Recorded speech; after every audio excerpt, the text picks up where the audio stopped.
Hello NFL fans and welcome back to NFL UK Ops. Before we get started, remember to hit that like button like Henry and spike that subscribe button like Gronk. So, have the Packers given up on this season in what could be Aaron Rodgers' last in Green Bay?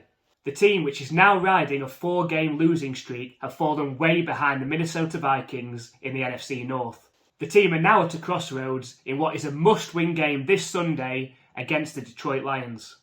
The team's struggles on offense were well documented in pre-season when Aaron Rodgers publicly called out his young receivers for dropping balls and running wrong routes.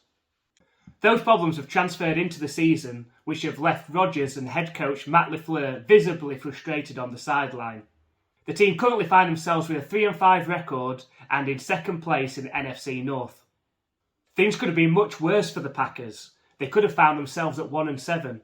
After a strong win over the Chicago Bears in Week 2, they struggled to beat the Buccaneers and their misfiring offense and were even taken to overtime by the Patriots and their third-string quarterback. They have since lost games to the Giants, Jets, Commanders and Bills and had absolutely no rhythm on offense.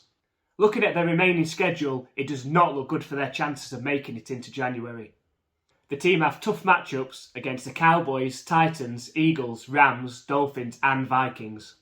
Looking at that remaining schedule, we can only see a 6-11 finish for them unless there's a real turnaround on offense. This will have to come with their current crop of offensive players, however, after the team opted not to make any trades before the deadline.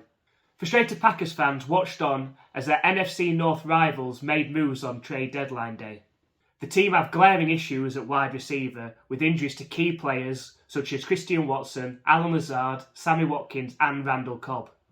The Chicago Bears traded for wide receiver Chase Claypool and the Vikings made an inter-division trade for talented tight end TJ Hockenson.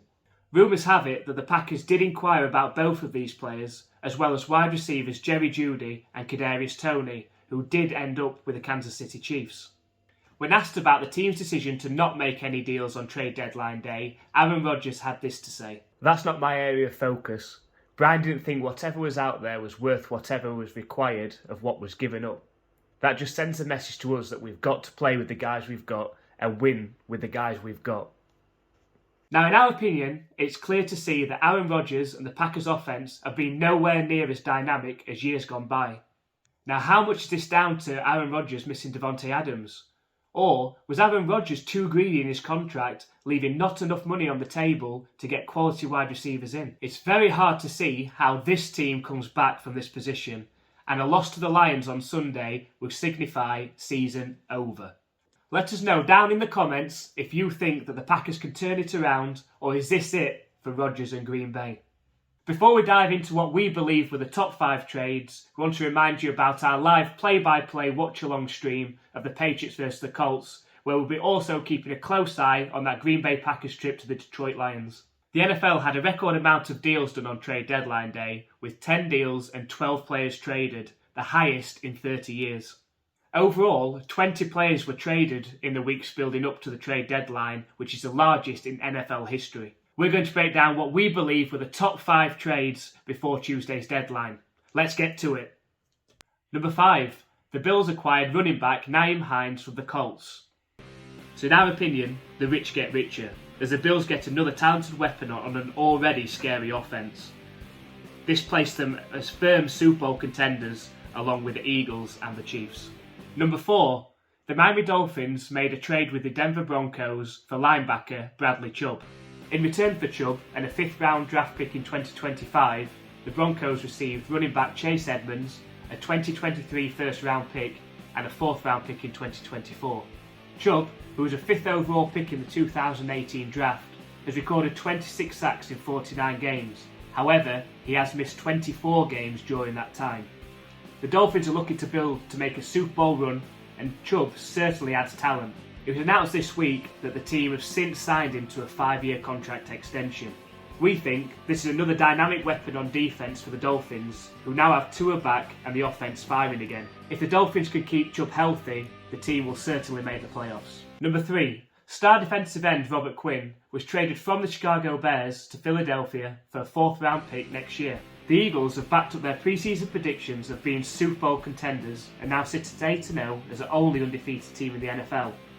No team that has reached 8-0 has failed to make the playoffs.